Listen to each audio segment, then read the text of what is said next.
Start. उपाध्यक्ष महोदय, अपने भाषण में उन्होंने कहा कि मैंने आज तक ऐसी गरीबी के दर्शन नहीं किए जैसा कि मैं देख रहा हूँ।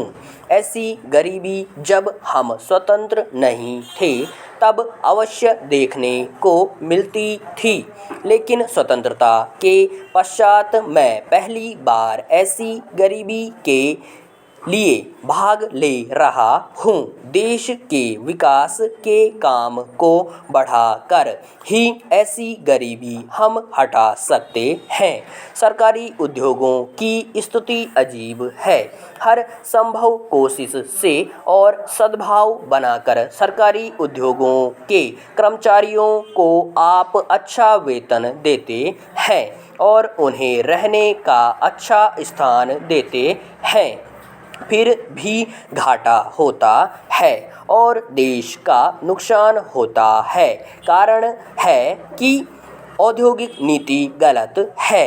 जो लोग रुपया जमा कर रहे हैं उसको भी आवश्यक काम के लिए खर्च नहीं कर रहे हैं। एक तरफ बोकारो के लिए 600 करोड़ रुपया रख रहे हैं और दूसरी ओर राजस्थान नहर को पूरा करने के लिए आप कहते हैं कि हमारे पास पैसा नहीं है। एक ओर महाराष्ट्र के अंदर आप नई चीनी मिलें खोल रहे हैं और दूसरी ओर उत्तर प्रदेश और बिहार के अंदर कारखाने बंद हो रहे हैं या जो उनकी क्षमता है उस पर पूरे तौर पर काम नहीं कर रहे हैं। यहाँ कोई औद्योगिक नीति नहीं है, इसलिए यह कहना कठिन नहीं है कि हमारी औद्योगिक नीति सफल हुई है। मंत्री महोदय कहते हैं कि वे सिंचाई के लिए एक सिंचाई आयोग बनाएंगे।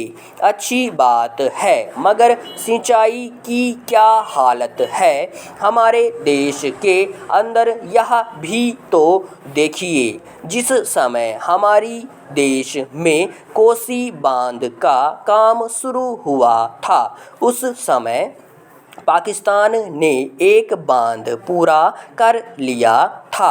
वहाँ उससे सिंचाई हो रही है और हमारे यहाँ इसका काम आधा भी नहीं हुआ है।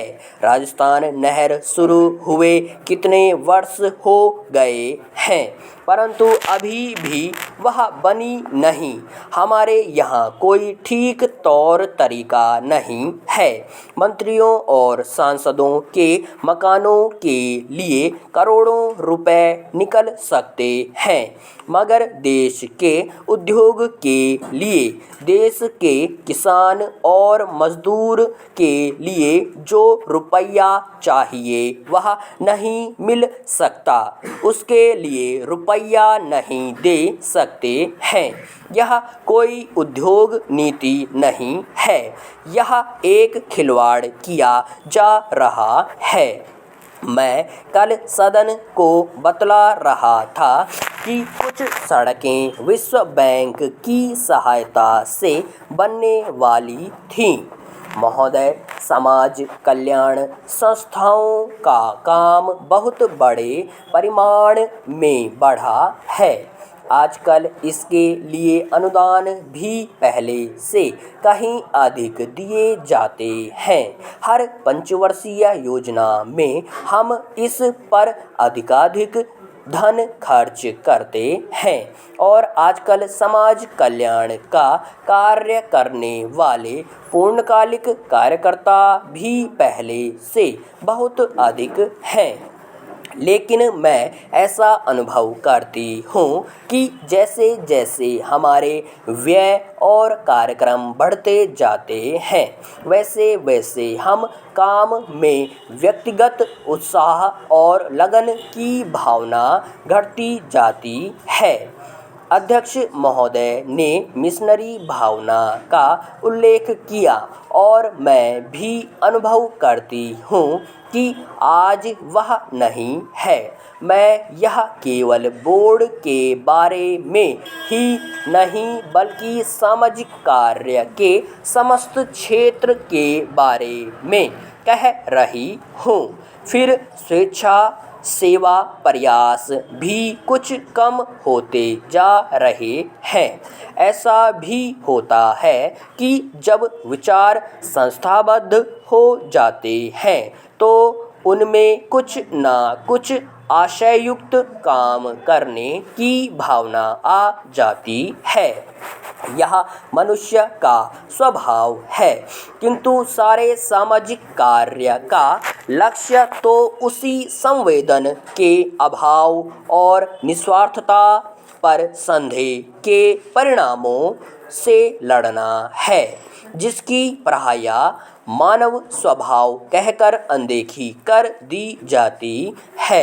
मैं जानती हूँ कि जिस मिशनरी भावना से काम शुरू किए जाते हैं उन्हें बाद में उसी तरह बनाए रखना हमेशा संभव नहीं होता, लेकिन बेहतर संगठन खड़ा हो जाने के बाद समस्याओं के बेहतर हल निकलने चाहिए। अतः हमें केवल अनुदानों से ही संतोष नहीं कर लेना चाहिए, बल्कि यह ध्यान रखना चाहिए कि इस सामाजिक कार्य के पीछे जिससे कि सामाजिक परिवर्तन हो रहा है उद्देश्य क्या है।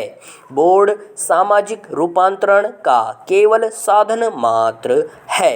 राजनीतिक और आर्थिक कामों में फंसे रहने के कारण हम सही दिशा में और सौदेश्य सामाजिक परिवर्तन की ओर काफ़ी ध्यान नहीं दे पा रहे हैं, किंतु परिवर्तन तो हमारे अपने विकास और विश्व की घटनाओं के कारण जो हमारे जीवन और समाज पर निरंतर प्रभाव डालता है स्वतः आ रहा है। हमारे होनहार युवक और युवतियां संसार के घटना चक्र से निरंतर प्रभावित हैं और कहीं भी कुछ होता है तो वह हमें भी अवश्य छू जाता है, लेकिन परिवर्तन का इस प्रकार केवल उपोत्पाद के रूप में या अप्रत्यक्ष रूप में आना